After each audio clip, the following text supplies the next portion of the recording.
Γεια σας παιδιά, και σήμερα όσοι ξέρουν και δεν ξέρουν να είναι Χριστούγεννα θα σας πω πώς θα πάρουμε το κάλεντο.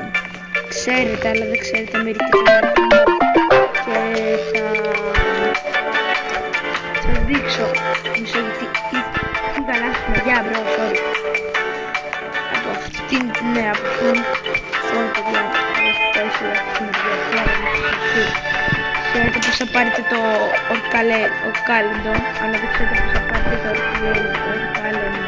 Ναι, δεν ξέρω το λέω και σωστά. Είμαι πολύ καλός σε αυτά. Το ξέρετε έτσι. Έχω κάνει κάτι μικρό βίντεο που είναι νούμπικα. Ένας εδώ με κοιτάει με το μιάου. Δεν ξέρω τι φάση. Πάμε. Δεν θα μείνω χρόνο και ξαναπάμε. Εδώ βλέπετε το λοστόκι. Δεν ξέρω και τόσα καλά ρε. Γιατί πολύ τα ξέρω ρε. Είμαι νουμπάκι.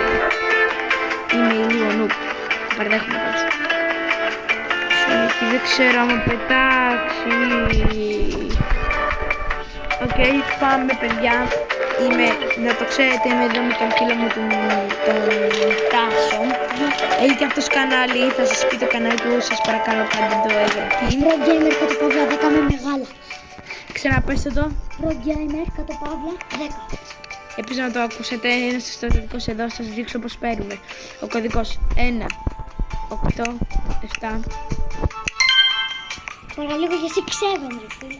Και κοιτάξτε, το βρήκαμε. Τι είναι αυτό? Ξέρω εγώ, έκλειστε μέσα. Όχι, το βρήκαμε. Αυτός είναι σίγουρα από την Αμέρικα. Αμέρικα! Wait ρε, να το κάνω το κωδικό. Έλα, πήγαινε. Οκ. Γίναμε το βίντεο. Γίναμε φίλοι. Και πάλι έκανα ένα stopper γιατί τον βοήθησα αυτό το ηλεκτροπούλικο. Ναι. Και αυτό ήταν το βίντεο. Ελπίζω να σας άρεσε. Κάντε μια, σας παρακαλώ, ένα like και μια εγγραφή.